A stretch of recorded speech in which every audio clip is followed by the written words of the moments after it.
Assalamualaikum warahmatullahi wabarakatuh. Kami dari kelompok 14, Prodi Perbankan Syariah, Fakultas Ekonomi dan Bisnis Islam. Dalam video ini kami akan menjelaskan materi kami dengan judul distorsi atau gangguan pasar. Dengan memenuhi tugas dari dosen kami, Ibu Ihdi Aini ME. Perkenalkan, saya Devi Sapitri, NIM 21401050. Dan saya Hanifah Septia Rahab dengan NIM 21401035. Distorsi pasar. Distorsi pasar merupakan kondisi pasar yang tidak seimbang, di mana terjadi hal-hal yang mengganggu mekanisme pasar yang sudah tersusun rapi. A. Rekayasa permintaan dan penawaran, yaitu 1. Rekayasa permintaan. Nah, dinamakan distorsi permintaan merupakan sebuah transaksi haram, dikarenakan orang yang menjual sudah bekerja sama dengan pihak lain supaya memberi pujian pada barang-barang yang sedang ditawarkan dengan harga-harga yang lebih tinggi. Dan hal tersebut dilakukan dengan tujuan supaya konsumen tertarik untuk membeli. Pihak lain yang menawarkan konsumen tersebut sebenarnya tidak menginginkan membeli barang itu, tetapi ia ingin melakukan penipuan pada orang-orang tersebut. Nah, ada juga yang dinamakan dengan ikhtisar, yaitu distorsi penawaran. Sumbernya dari Said bin Al-Musayyab dari Ma'mar bin Abdullah Al-Adawi bahwa Rasulullah SAW bersabda, yaitu tidaklah orang yang melakukan ikhtikar itu kecuali dia berdosa. Ikhtikar itu yang sering diartikan penimbuhan atau monopoli. Ikhtisar itu sebenarnya tidak selalu sama dengan monopoli. Islam membolehkan bagi siapapun yang ingin berbisnis dan tidak mempedulikan apakah dia termasuk satu-satunya pihak penjual atau yang monopoli ataukah ada dari penjual yang lain. Stok dari barang dagang yang disimpan untuk persediaan juga tidak dilarang.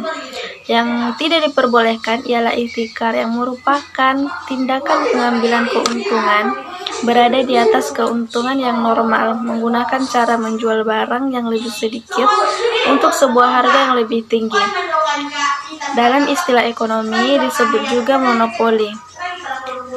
Jadi, dalam agama Islam memperbolehkan monopoli, tetapi jika monopoli sel tidak diperbolehkan. Jika ada penjual yang melakukan penimbuhan barang yang tujuannya bukan digunakan sebagai persediaan, tetapi malah disalahgunakan untuk memainkan harga agar menjadi semakin tinggi. Next, untuk materi selanjutnya yaitu penetapan harga atau taksir.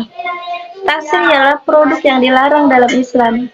Pihak yang mempunyai otoritas ekonomi atau pemerintahan tidak mempunyai wewenang dan hak dalam menentukan harga yang tetap untuk suatu barang atau produk, kecuali sudah menyediakan ketetapan produsen atau pedagang dengan jumlah yang cukup umum dijual dan harga yang sudah ditetapkan, atau suatu pasar dalam keadaan kezoliman yang dapat mengakibatkan mekanisme pasar yang sehat menjadi rusak.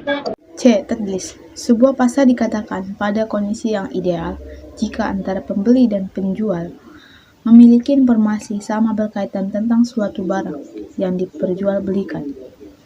Jika salah satu dari pihak ada yang tidak mengetahui informasi seperti yang orang lain miliki, maka pihak yang salah satu akan dirugikan dan akhirnya menimbulkan penipuan atau kecurangan pada pasar. Pada ekonomi Islam, jika barang yang diperjualbelikan mengalami ketimpangan informasi dan informasi yang diperoleh tidaklah sama antar kedua belah pihak, maka unsur rela sama rela menjadi dilanggar. Agar tidak terjadi penipuan, maka setiap pihak seharusnya pihak lain juga mempelajari. Jika dalam ekonomi konvensional disebut game teori. Bentuk-bentuk tadlis.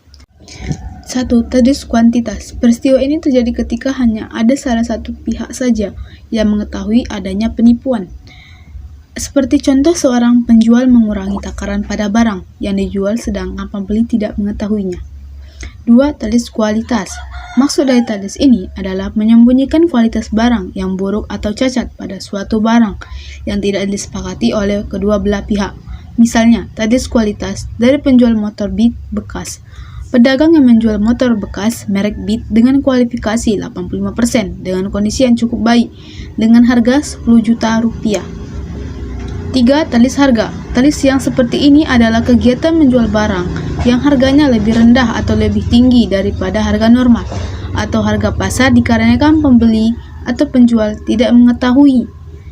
Contohnya, Alin adalah seorang yang sedang berziarah wali ke Sunan Kalijaga dan masih pertama itu dia datang 4. Talis waktu penyerahan. Talis ini dilarang karena termasuk penipuan waktu. Seperti contoh, jika penjual sudah mengetahui dan dapat memastikan bahwa barang tidak dapat diserahkan esok hari, tetapi penjual telah berjanji bahwa barang selesai esok hari. D. Takrir. Kata takrir berasal dari bahasa Arab gharar, yang artinya bencana, akibat, resiko, ketidakpastian, dan bahaya. Sedangkan istilah takrir menurut fikih muamalah artinya melakukan sesuatu secara membabi buta dengan tanpa adanya pengetahuan yang cukup atau sebuah tindakan pengambilan risiko dari perbuatan yang ada risikonya tanpa mengetahui secara persis akibat yang terjadi dan tanpa memikirkan konsekuensinya. Macam dari takrir. 1. Takrir kuantitas. Takrir dalam kuantitas seperti contoh ketika penjual membeli seluruh hasil panen mangga pada saat buah mangga belum matang atau masih mentah. Saat terjadi transaksi yang terjadi di awal di antara pembeli dan penjual yang tidak mengetahui secara pasti jumlah atau kuantitas panen mangga yang diperjualbelikan. Hasil panen ketika buah mangga matang bisa lebih rendah atau lebih tinggi dari jual beli perkiraan di awal.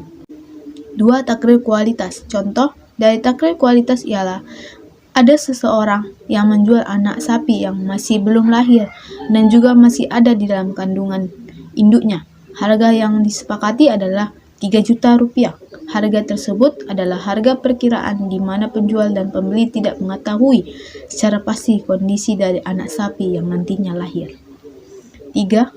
Takrir harga. Gharar dalam harga, contohnya jika penjual mengatakan bahwa harga jual blender adalah Rp200.000 jika dibayar secara tunai atau Rp300.000 jika dibayar secara kredit selama 3 bulan, lalu pembeli menyetujui hal itu. 4. Takdir waktu penyerahan. Contohnya adalah Ani kehilangan motor Vario dan ternyata Julfa sudah lama menyukai motor Vario seperti milik Ani. Dan karena itu ia menginginkan untuk membeli. Akhirnya Ani dan Julfa sepakat. Ani menjual motor Vario yang hilang itu kepada Julfa seharga 13 juta rupiah. Harga pasar motor Vario 15 juta rupiah. Motor Vario tersebut akan segera diserahkan sesudah ditemukan. Sekian dari penjelasan kami mengenai distorsi pasar. Semoga bermanfaat dan dapat dipahami. Jika ada kesalahan kata, kami mohon maaf dan kepada Allah kami mohon ampunannya. Sekian dari kami, pamit undur diri. Wassalamualaikum warahmatullahi wabarakatuh.